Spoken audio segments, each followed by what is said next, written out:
This story is from the point of view of a female. This happened about 8 years ago when I moved away from my parents with a roommate as a 20-year-old. We rented a small, modest flat in a shady area of the city, but it was mostly benign. The worst you could meet were old and overly friendly drunks. The flat was cheap, and we were happy to be able to afford it.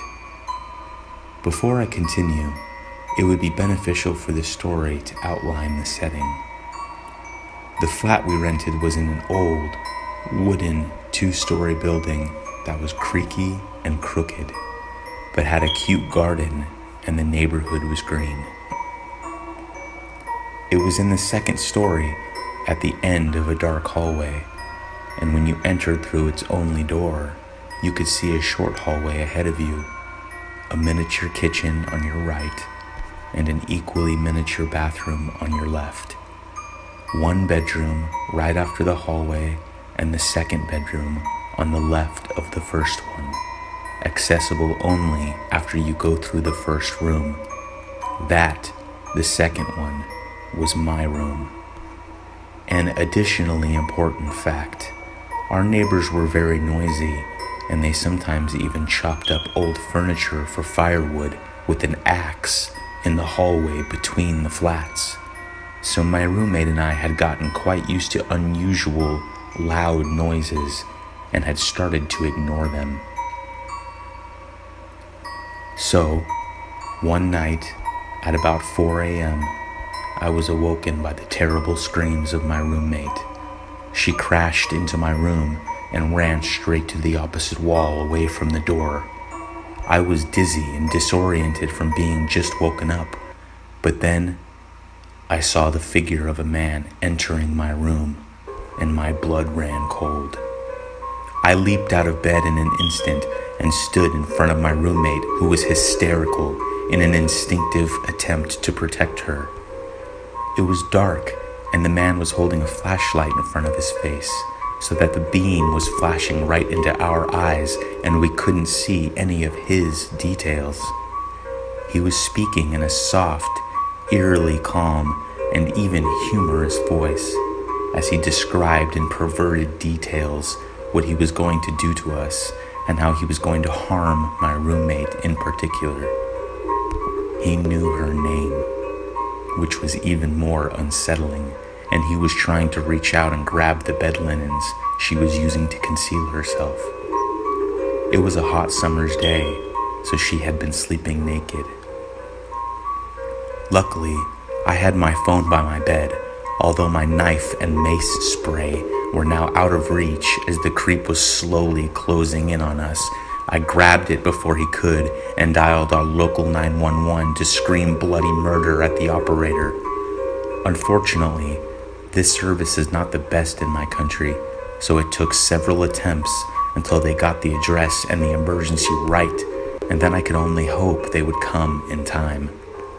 By then, the creep was already very close, all the time trying to touch us, but especially my roommate, laughing at us and mocking our fear and accusing her of some incomprehensible crimes. It was only our luck that a random car was passing our house at that moment. The intruder must have thought it was the police, so he left at a slow walk, whistling, not seeming bothered at all, just annoyed. However, it wasn't the police. We were frozen. We waited for them to arrive for 15 more minutes. It was then discovered that the intruder had cut the electricity so that we would have no light, and he had sawed the lock straight out of our front door, taking it with him when he left. He knew that we'd just sleep through the loud sawing and chopping noises in the hallway. When the police arrived, they were of no help. They just smirked when we told them the details, and no investigation ever took place. That's just how the police are around these parts. In total, we had waited for them for more than half an hour, which could have been deadly if the intruder had been serious about harming us. He seemed to be distracted by the fact that he didn't expect my roommate to have company, which leads to our prime suspect, an ex she had recently dumped. He had been obsessed with her personality, had a military training background, and she had recently told him the approximate area she was planning to move to. For a person like him, it wouldn't have been hard to stalk and track her down. My roommate later told me how the events had unfolded that night. She had woken up in the middle of the night and went to the restroom. Upon returning to her bed, she saw the figure of a man lying flat and as motionless as possible on the floor, apparently hoping that she would not notice him and would just go back to bed. We still don't know for how long we had just slept there, with a stalker lying on the floor between our rooms, with nothing but ill intentions on his mind.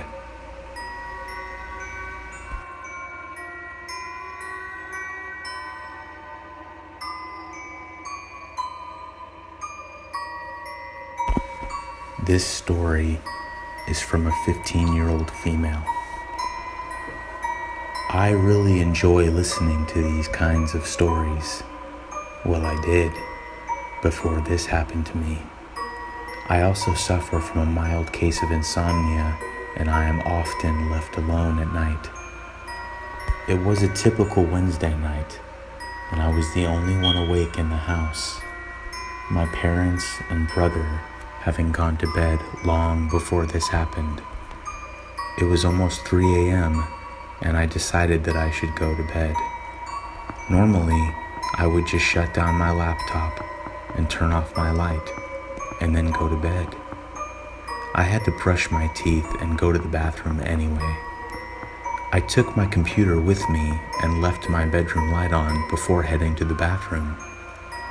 The bathroom is across from my bedroom, and in between the two is my brother's room, our shared laundry basket, the main entrance and the front door, and a small window that started about mid-thigh level and went all the way up to the ceiling.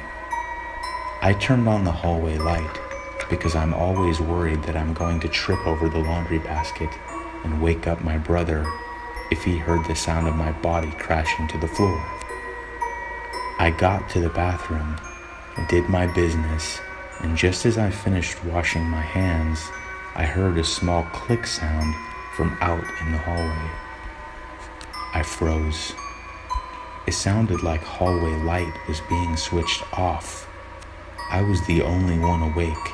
I hadn't heard anything other than the one small click, so I know it's not my brother, because not only would he have yelled at me through the door, but also because his bedroom door gives a very distinct sound when it is opened, and his door just naturally closed unless it was propped open, which it wasn't when I walked by. I didn't move. I couldn't. I waited and listened for any other sound, any sign of movement. I heard nothing. So I risked moving and pressed my ear to the door. Still, I heard nothing. I tried to rationalize it as my mom having woken up and seen the light from her bedroom and came and turned it off. I eventually calmed myself down enough to open the door. Much to my relief, the hallway light was still on. I told myself that I must have imagined it. I flipped off the bathroom light and hadn't even had the chance to step off the bathroom tiles when I heard a small but firm tapping on the hallway window. My heart leaped into my throat and my whole body turned cold as I looked toward the window. There stood a man who was outrageously tall as he was hunched over just to fit into view. He also had the most unsettling smile on his face, and he said, I can get to you if I want. We stared at each other for a while. It felt like hours before he lifted his hand to his mouth. He made the shh motion and then pointed to my front door. I chanced a small glance at it, and the deadbolt was unlocked. That must have been the small click I heard. My dad always makes sure to lock the deadbolt and secure before he goes to bed. My heart must have blocked my screams because I couldn't get any out. I was so scared. I looked back at the man. He laughed a laugh that sounded like a manly witch cackle and then walked away, triggering the motion sensor lights in the driveway. That's when I realized just how long he must have been standing out there, because it takes a very long time for them to turn off once they've been activated. I finally found my voice and screamed at the top of my lungs. I ran into my parents' room, and they were staring at me with wide, confused, slightly angry eyes.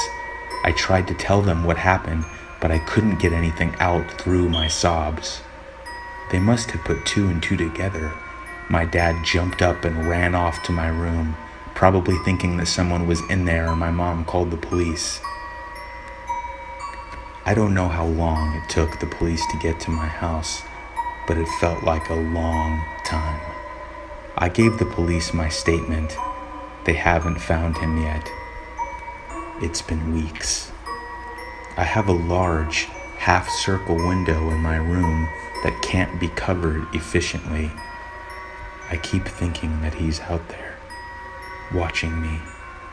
My dad checks for me every night before bed, but he hasn't found anything yet. I dread the day that he does.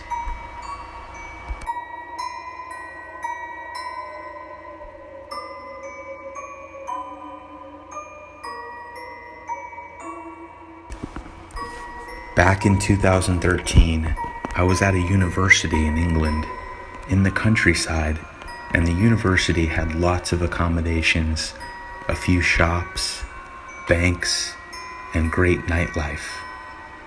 It also was surrounded by woodland area and a couple of lakes.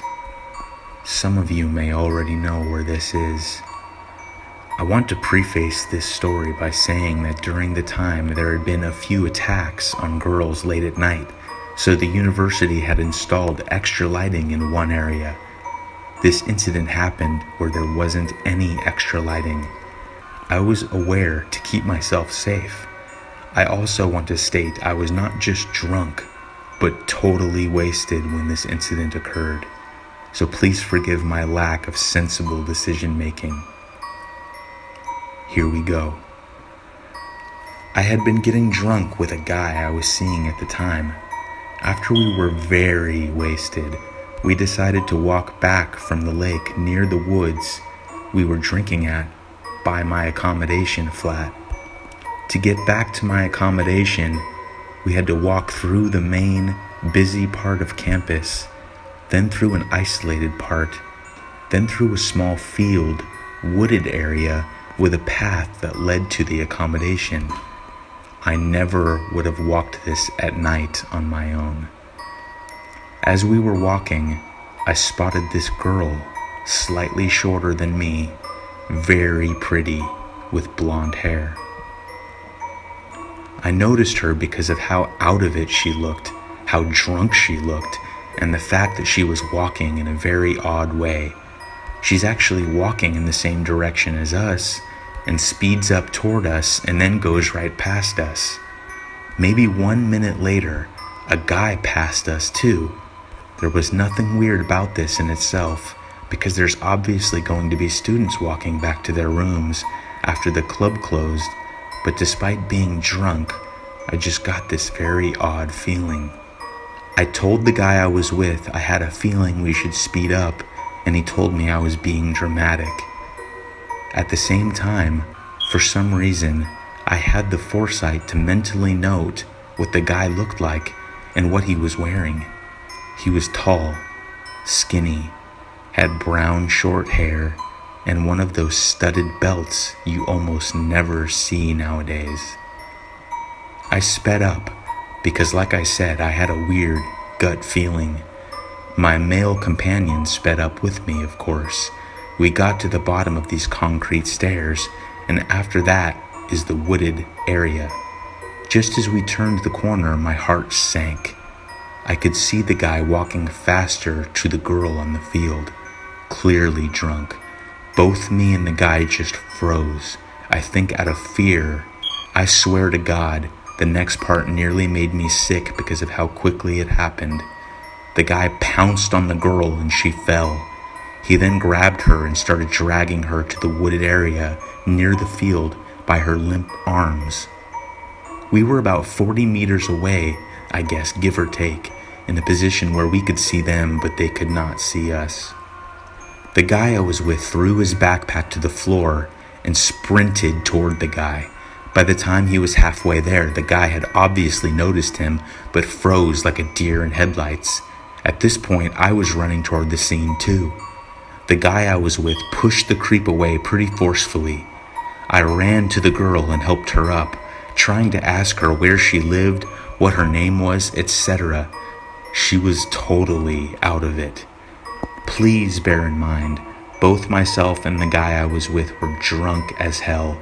Had I been sound-minded, I would have handled it differently and called the police or campus security then and there. The creep proceeded to shout at us and tell us it was his girlfriend and he was getting her home, that she was drunk and they had had an argument. He assured us he was getting her home, and the guy I was with believed him and pressed to me that we should leave them alone. Looking back in my non-drunk state, I realized this doesn't explain him trying to drag her into the wooded area. So we let them go on ahead, but I tell the guy, I'm going to follow them. At this point, the guy I was with begins to get annoyed with me, very annoyed. I guess he was in a rush to get back to my place and was also totally drunk and not thinking clearly. We were whisper arguing and had only moved slightly, but the guy had made a considerable distance on us with the girl. It was difficult to see them because we were now standing under an illuminated area, and there in the darkness, I could see them barely. I knew I didn't want to go back to my accommodation, and I knew that I had to keep an eye on the girl. Then we saw it again, brazenly. Foolishly, this guy started dragging her into the wooded area. My male companion obviously realized at this point he definitely was not her boyfriend and made another sprint toward him. This time the creep sprinted off in the other direction, dropping the girl. I got my phone out and called campus security, and we took the girl to her building while we waited for them and they took over. The next day, I had to make a statement in writing. Unfortunately, I do not know who the man was and what happened with him. Please be careful when walking home. Always go with a friend, even if you think it's somewhere safe, like a university or your own neighborhood.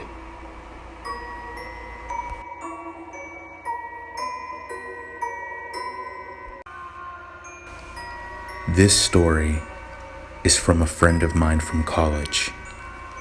She had just begun school and moved into an apartment building close to campus.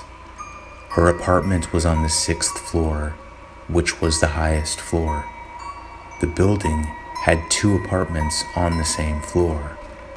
When she moved in, she was told by her 2 roommates that there were other college students living on the 6th floor in the other apartments. One night, after she had dinner in the kitchen, she entered her room, switched on the light, and wanted to sit down on her bed when she heard tapping noises from her window. She turned to the window, expecting to see a bird that had landed on the very large windowsill.